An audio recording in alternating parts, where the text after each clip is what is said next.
see the children will smile on their faces. Nameless souls cry condemned in this land. We all write our own stuff. It's mostly what we want to do. And we have difficulty getting gigs because of it. Because down in Cornwall, they don't want you to play your own music. They want you to play music for the tourist industry.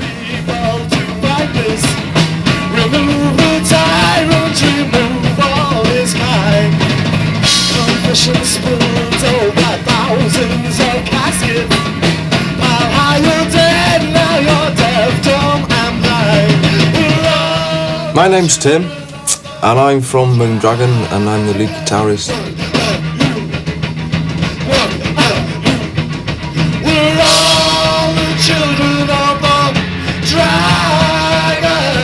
My name's Andy, and I play guitar as well for Moondragon, and we just go out and have a good time and hope everybody else has a good time.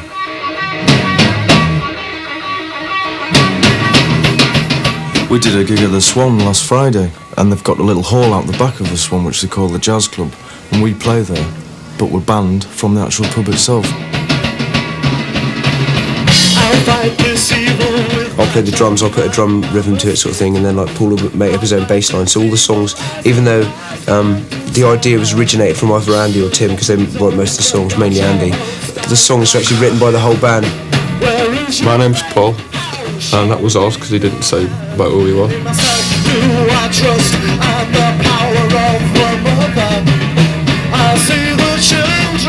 You have this image that you're a bad person if you don't dress like to standards. Funny haircuts, earrings, and that sort of thing. If you walk into a cafe or something like that, and they can just turn around and say, sorry, but we don't want you in here, and I think that's terrible, because, you know, we're not going to cause any trouble. We're not going to stink the place out or something ridiculous like that. But it's unless I've had a bad night the night before. There's good and bad in every kind of society.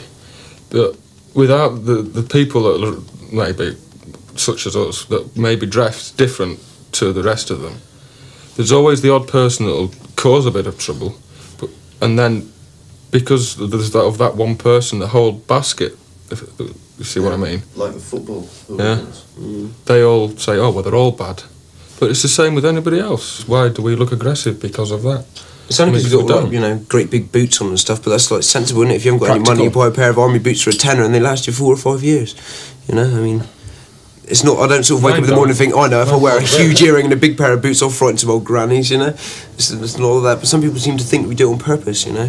You know, they only, do it to annoy, like my mum always goes, you only do it to make me mad. Yeah, you've got it's comfortable, isn't it? A self-image. You've got to portray how you feel by the way you dress or the way you look, or it's not aggressive. It's just it's just different. It's just. We were talking to that bouncer last night, weren't we? And he was saying that he used to work on the door and realised that it wasn't our type of people who caused the trouble. Yeah, it was the people who saw us as a target.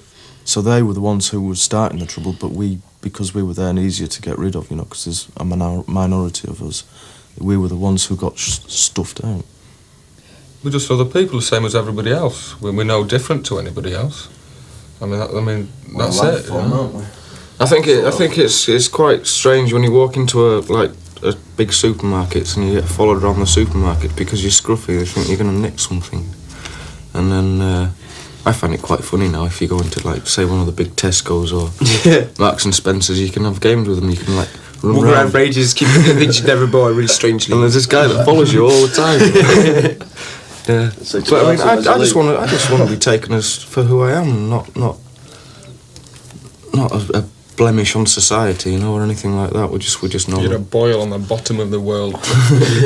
People are starting to see that there's a lot more there than, like, you know, 2.4 kids, a 9 to 5, a Volvo in the drive and stuff. There's, you know, so much more you can do, and it doesn't matter. I mean, I don't ever want, like, a Volvo in the drive, but if I did, you know, then I could always, like, knuckle down and get sort of a job if I wanted to do that. But I'm really happy with what I've got at the moment, sort of thing, you know. That's what I want to do.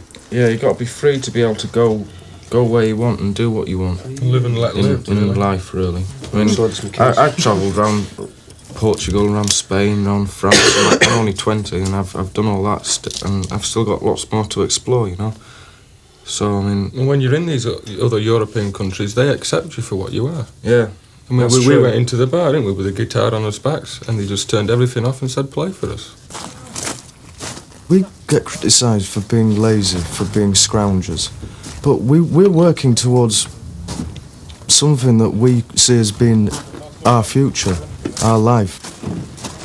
We get up, do some posters, we go out postering, we rehearse, we arrange for gigs, and that's our life, and yet we get criticised for it, and we're not allowed to do what we want to do because we're supposed to be going out looking for work. If I could get away with not having to pick up my gyro every fortnight, I wouldn't go and pick it up. I mean, they make you feel so bad about going to pick your gyro up, it's just crazy. I enjoyed my education, I got a lot out of it, I had a job out of it, which is fine, but you also learn a lot from life itself. It's nearly as good as working for the Hippodrome, this is. They teach at school everything from when you start school is so you can get a job, and that's all it's for. And you get out of school and then you find there isn't any. There aren't any jobs. What am I going to do? I'm lost. I've got nothing. When you're at school, we just weren't taught how to survive if you just didn't get a job. Hey, hey, hey! See the children will smile on their faces.